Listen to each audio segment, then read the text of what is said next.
Hello mga sisis! Welcome back to my channel! And for today's video, this is my first time attempting the ABG makeup look. ABG stands for Asian Baby Girl. Sobrang tagal na ata ng makeup trend na to, so ngayon pa lang natin siya matatry.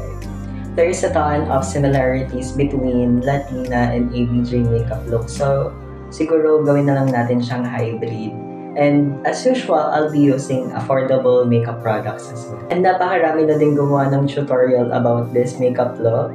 But for today's video, I'll be doing a updated makeup tutorial of it. So if you want to know how I create this ABG makeup look, please keep on watching.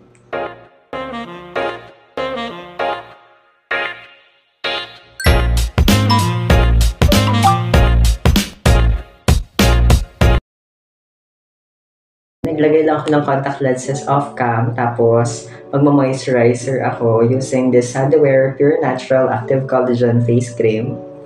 Ayan. Tapos, we have here several inspos for our makeup look for today. Ayan. Tapos, magdadagdag na lang ako ng mga personal touch. Ayan. Maglalagay lang ako ng pea-size amount sa face ko. In my own opinion, medyo hindi naman nagkakalayo yung Latina tsaka ABG makeup look. Kapag naglagay ako ng moisturizer, maglalagay ako ng setting spray. I'll be using this Star Flash Quick Sand Rose Makeup from Asla. And i-shake ko lang siya. Tapos, maglalagay na din ako sa face ko. And before ako mag-base, magsa-setting spray muna ako. And kapag natuyo na yung face natin from the setting spray, magbe-base na ako using this Pink Flash na Lasting Matte Foundation. Dun sa base nila, kalimitan, it's more on medium to full coverage. So, I'll be using a medium to full coverage foundation as well. This foundation is great for oily skin, tapos budget friendly din siya. Great siya for students. Worth it na yung money natin for foundation kasi full coverage na siya. Tapos, i-dispense ko lang siya using this Tina spatula.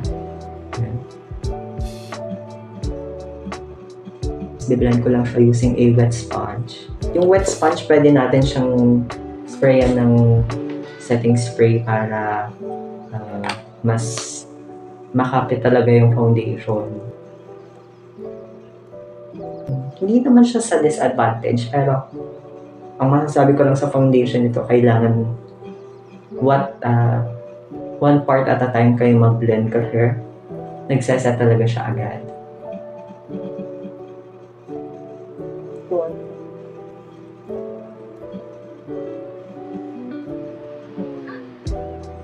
Tapos, pag na-blend na yung foundation, pwede na tayong mag-next na concealer. I'll be using, again, this Pink Flash na concealer in the shade 03. Oo, medyo avid fan ako ng Pink Flash kasi nga, budget-friendly siya. Tapos, maglalagay lang sa center ng face ko. Wala akong nakita na yung specific na placement kung paano sila lalagay ng concealer. Tapos, blend ko lang siya using a round na concealer brush.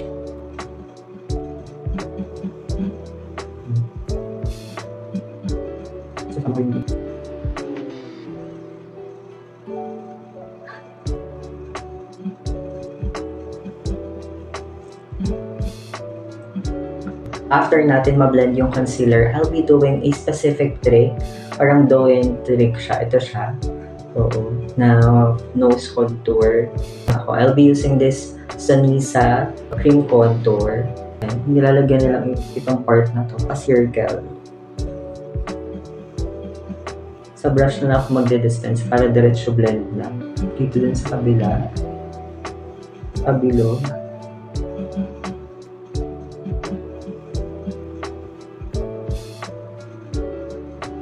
I-pick up lang ng konting concealer dito sa palm lang, sa likod ng kamay ko.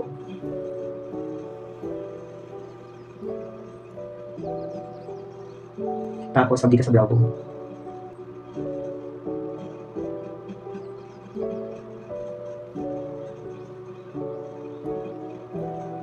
That is very good.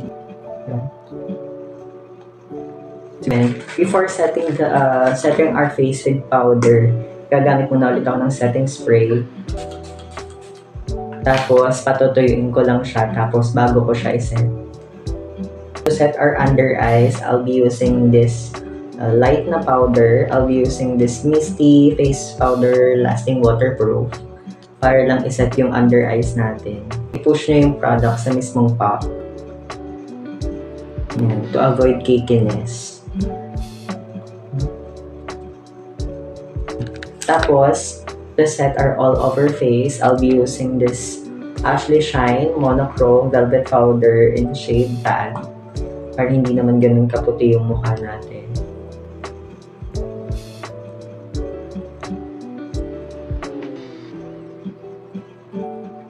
Sa mga inspo natin, hindi naman ganun ka-OA yung contour nila, no? Ang kita ko lang talaga na medyo pronounced is yung nose contour. So yan, lightly, kakontour ko lang yung mag-bronze lang ng face. Konti lang. Hindi ganun ka-define. Though, medyo iba yung facial features ko sa ibang Asian kasi yung mukha ko is medyo narrow. I'll be using this Maybelline na contour palette. Ito. Gagamitin ko yung full tone shade para i-reinforce yung contour natin.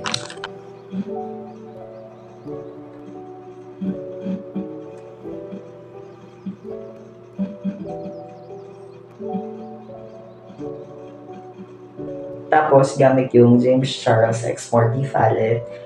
Kukunin ko yung shade na Tune, tsaka yung Flashback. Paghahaluin ko sila. Tapos, itatap ko yung excess. Lalagay ko lang yung under eye. To brighten. Konting-konti lang kasi hindi naman ganun ka-bright yung under eyes. Using the same combination, lalagay ko siya dito sa inner corner. Yan, paikot.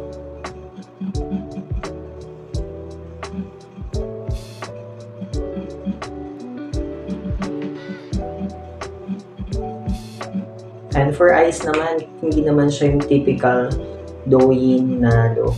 So, more on shading lang sa eyes. Tapos, gagamitin ko lang yung contour powder na ginamit natin kanina, which is yung Vice Aura Contour in the shade For Sure. Lalagay ko lang siya sa outer. Yan, konti-konti lang. Yan. Yan.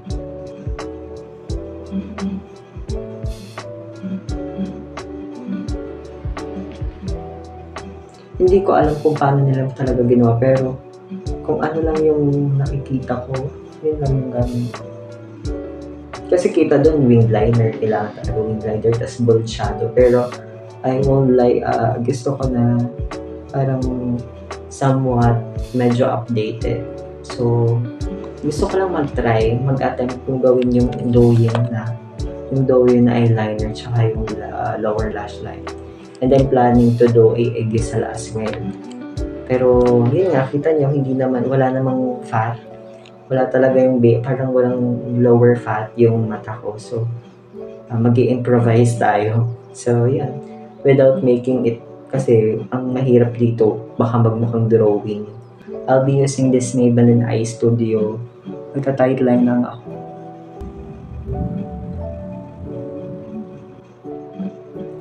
Yung tight line natin hanggang inner corner.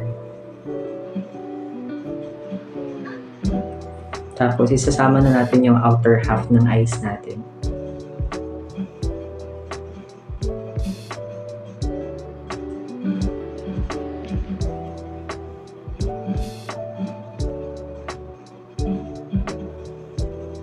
Using the same gel liner, magmamark lang ako i-mark ko lang yung eyeliner.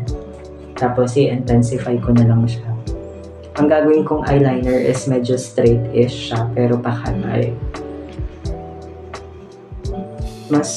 Hindi pa kasi ako ganun kasanay sa eyeliner na straight. So, magja-gel liner ako para may susundan lang.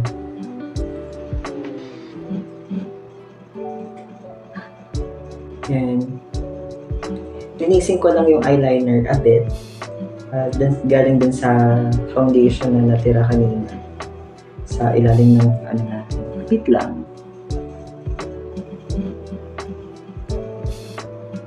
Doesn't really have to be perfect naman. Isha-shading ko pa siya. Mag-shading ako using this this dark na contour sa palette natin. Ang ginagamit ko kasi as much as possible kung ano yung ginamit natin kapag you don't have to use several palette naman for this kung meron naman na dito. So mura lang to, murang-mura lang talaga to, itong Maybelline na to. Kasi last time I checked, it was only for ano lang, 30 pesos, now 40 pesos ata. Isa-smoke out lang natin. Magbe-bake lang a bit using this Lamelia na loose powder. Gamit yung triangle na puff. Para lang mas ma-reinforce lalo yung nose contour natin.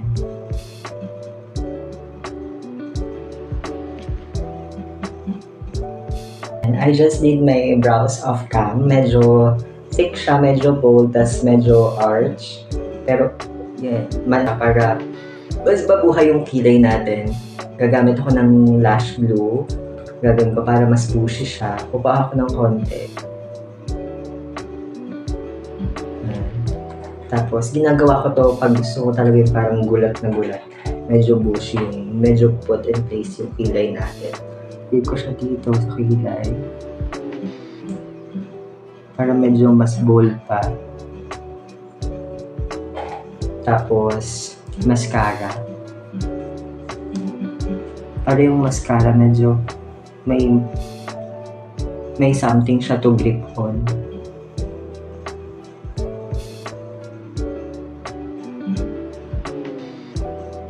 Para siyang 2016 na eyebrows. Ganun din yung gagawin ko sa isa kabila. First, i-dust off ko muna yung loose powder natin using this brightening shade dito sa Maybelline natin dito. Itong part na to. Nalagay ko lang siya. And to brighten our eyes as well. Yan. Tapos, pwede mo na din i-reinforce yung mga contour. Tapos, for the eyes, kukuha ako ng maliit na brush. Itong smudger brush. Napakaliit. Parang ganito na brush. Tapos, kukunin ko yung contour shade dito. Kukunin ko konti. Tapos, kukuha ko to. Itong from this, dito. Medyo luluwaan natin ng konti. Itong part na to.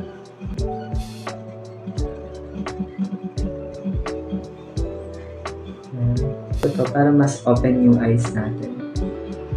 Same as the other side. Aside,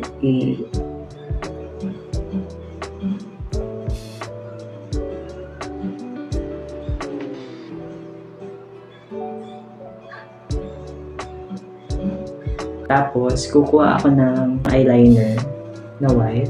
Lalagay ko lang siya sa outer corner.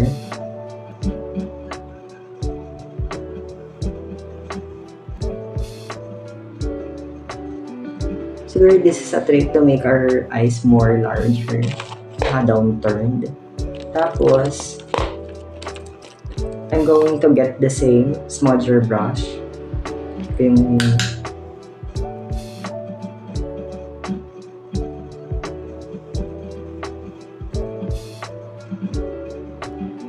Tapos, kukuha ako ng medyo maliit na brush. Kukunin ko yung itong parang flat na brush. Kukunin ko yung pinang-contour natin na cool tone sa ilong. i-blend ko siya sa ilalim. Tapos, hindi ako ganun kagaling mag-doing, pero I'll try. Magawa tayo ng egg yusal. Medyo ang trick dito, gaganon kayo ng konti, tas din nyo siya ilalagay. If beginner kayo tulad ko, pwede kayong mag-start sa konti lang muna. Pick up ko lang yung mga natirang foundation dito. Lalagay ko dito sa part na gitna na nilagyan natin ng egg yusal to lighten it.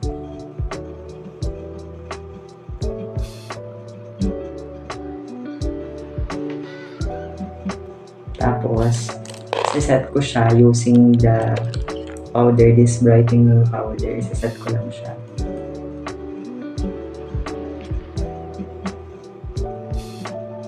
Tapos reinforce mo lang ulit yung mga eyeshadow dito sa ilalim, yung egg yusal. Tapos lalagyan ko yung egg yusal ng highlighter. I'll be using the same highlighter na lang din.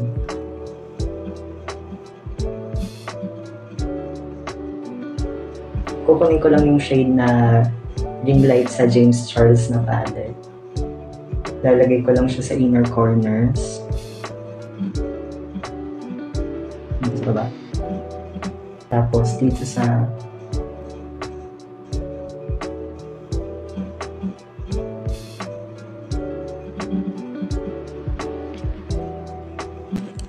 to darken it a bit more, our eyes a bit more, kukuha ko itong medyo smudger brush na medyo below grounded.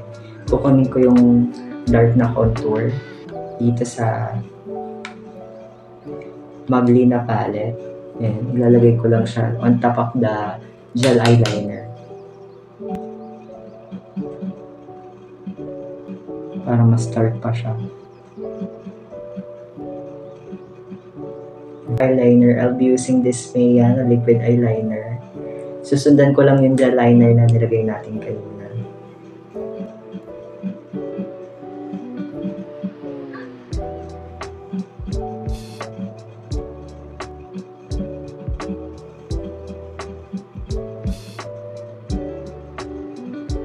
Before putting on a big pair of lashes, maglalagay muna ako ng mascara. I'll be using this ZZ All Day Waterproof Lengthening Mascara. Kapag naglalagay ako ng lashes, hindi ako masyadong naglalagay ng mascara sa upper. Pero I'll make sure na meron tayong mascara kahit pa paano kasi para mag-blend yung lashes natin tsaka yung falsies natin.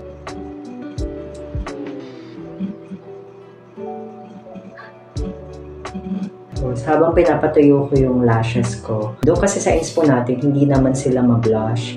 So, I'll be using this same blush, which is yung Easy na blush. Lalagay ko lang siya sa outer part ng face natin. Hindi natin masyadong puputukan yung blush. Mag-highlight na lang din ako using the same, na lang din, highlighter. And I did put the largest lashes na I can find sa vanity ko. Medyo pag pumikit tayo, tapos umulat, pikit, mulat, parang lilipad na tayo. Tapos, I'll go straight to the lips. Yung lips nila is medyo overline. Medyo large yung lips nila. So, ganun din yung gagawin ko. I'm staying it close sa aking mismong lip line sa huli, lalo sa corner, para hindi OA yung hindi naman ako masyadong nag-effort sa eyeshadow kasi pag nag-lashes naman ako, taklob naman yung lahat. Ang ginamit ko nga pala na lip liner is tong Ashley Shine na Precision Brow Pencil. And for lips, gagamitin ko lang is itong YOU Cosmetics na matte lipstick color stay in the shade BO5 Hibiscus.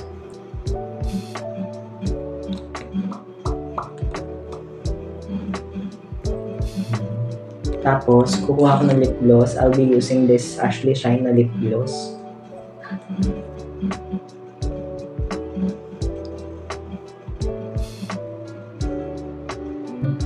Finish up ko lang yung look.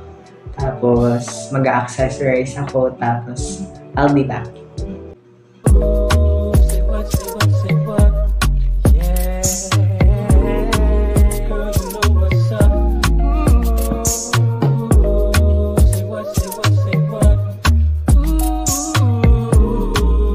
And this is the final look, mga sis. Yeah. And I would like to take this opportunity para magpasalamat din sa mga nanonood ng vlogs ko. And hopefully, in the near future, lumaki din yung family natin. No? So, if may gusto kayong makeup look na ipagawa sa akin or mga requests, please comment down below. So, I would not. If you really like this video, I would appreciate if you would hit the subscribe button, hit the like button, and then tap the notification bell, tapos share din ito sa mga Asian buddies na kagaya natin. No? So again, thank you for watching this video and see you in my next upload. Bye-bye!